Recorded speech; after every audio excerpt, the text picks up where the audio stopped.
Oke, Assalamualaikum warahmatullahi wabarakatuh. Ibu akan jelaskan materi yang kamu catat kemarin ya mengenai bilangan berpangkat pecahan. Nah, maksudnya bilangan berpangkat pecahan artinya pangkatnya ini bentuk pecahan. Nah, sebelum kesini ada satu pangkat yang harus kamu ingat. Kalau misalnya dia cuma A saja atau 3 saja, ini walaupun tidak ditulis, kalau tidak ditulis pangkatnya itu 1 ya.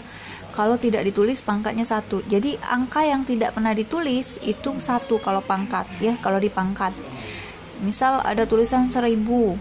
Nah, 1000 ini kalau dia tidak punya pangkat berarti pangkatnya 1, tapi pangkat ini tidak pernah ditulis ya. 1 itu tidak pernah ditulis di pangkat. Jadi pangkat yang ditulis itu biasanya cuma mulai dari 2 itu ya. 1 tidak pernah ditulis. Nah, bilangan berpangkat pecahan. Biasanya bilangan berpangkat pecahan ini itu lawannya dari akar.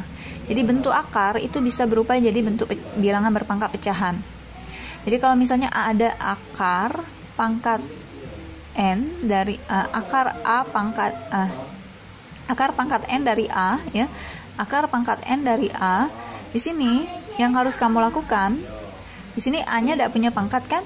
Kalau dia diubah jadi bentuk pangkat pecahan, yang di dalam itu di atas, yang di luar itu di bawah. Jadi yang dalam ini ada pangkat, tapi satu ini tidak pernah ditulis. Nah, kita buat di sini. Berarti A pangkat 1 per N. N dari mana? Dari yang ini. 1 dari mana? Dari sini. Tapi tidak pernah ditulis satunya. Nah ya, kalau ada akar akar pangkat N dari A pangkat M. Akar pangkat N dari A pangkat M. Nah, di sini kita ubah jadi bentuk bilangan berpangkat ya. Dari akar dia ubah jadi bentuk berpangkat. Caranya ini jadi bentuk pecahan dia. Jadi ini yang di dalam M kan, berarti M di atas, N ini di bawah. Yang di dalam dia di atas, yang di luar dia di bawah. Ingat ya, yang dalam ini di atas, yang luar dia di bawah. Contoh 5 pangkat 2 per 3. 5 pangkat 2 per 3. Nah, angka 2 ini atas kan, dia masuk ke dalam. 2.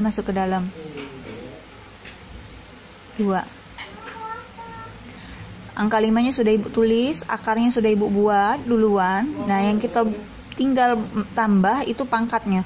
Karena 2-nya di atas berarti dia di dalam, 3-nya di bawah berarti dia di luar. Yang di bawah di luar, yang di atas di dalam ya.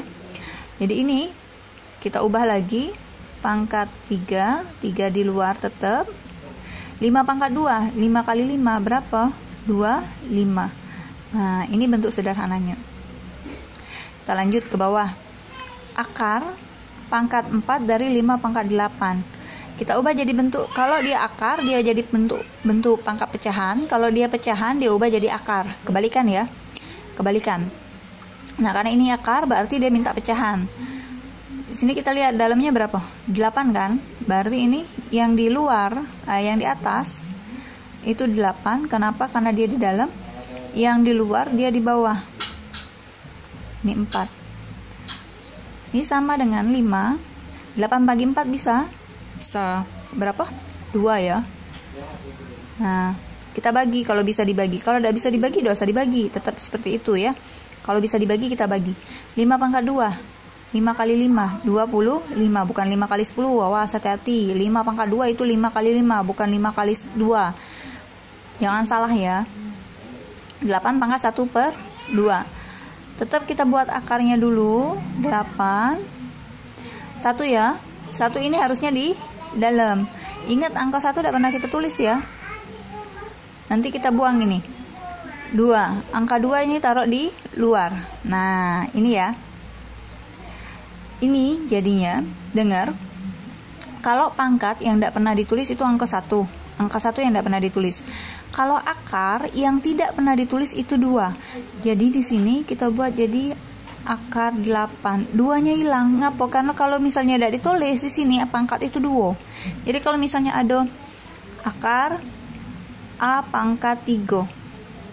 Ini sama baik dengan A pangkat, ini luarnya 3, dalamnya 3 ya. 3 per. Ini tidak katik kan? Kalau dak kati dia duo. Nah, kalau dak kati angko dia duo. Duo ini tidak pernah ditulis. Angka 2 ini tidak pernah ditulis. Ya, angka 2 di akar tidak pernah ditulis di akar ya.